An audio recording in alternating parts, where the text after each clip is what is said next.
পায়েসটা খাওয়ার জন্য এখন পুরোপুরি রেডি হয়ে গেছে।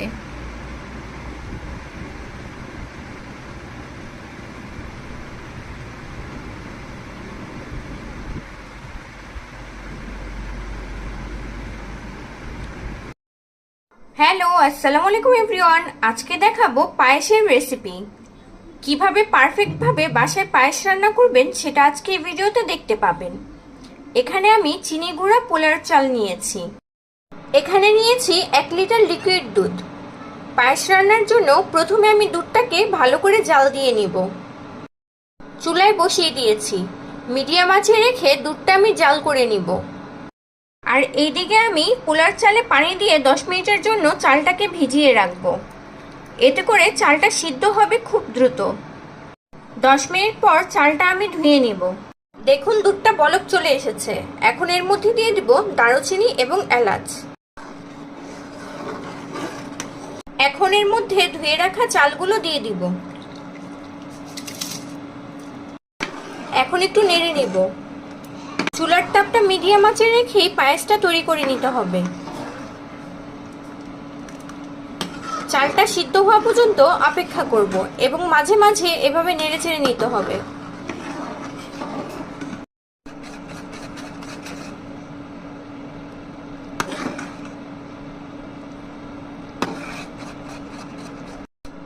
দেখুন চালটা পুরোপুরি সিদ্ধ হয়ে গেছে। এখন আমি একটা ডাল ঘুটনির সাহায্যে আস্ত চালগুলো ভেঙে দিব।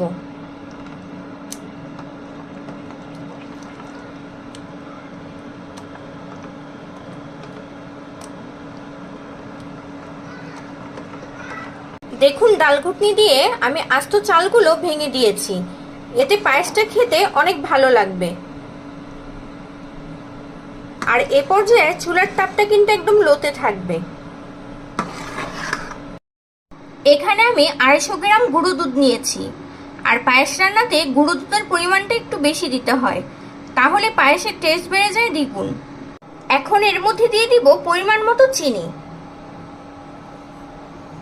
এখন সবগুলো একসাথে ভালো করে মিক্স করে নিব।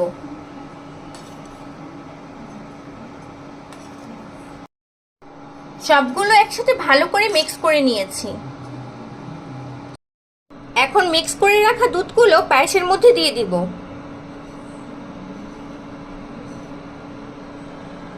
এখন সবগুলো একসাথে ভালো করে নেড়ে নিব।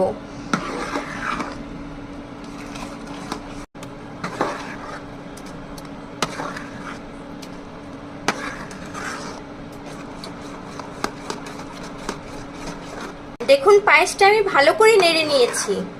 এখন চুলায় আরো 5 মিনিট জাল দিয়ে নামিয়ে পরিবেশন করে নিব। একটি বাটিতে ঢেলে পরিবেশন করে নিয়েছি। এখন এর উপরে দিয়ে দিব কিছু কিশমিশ এবং কিছু কাজু বাদাম কুচি।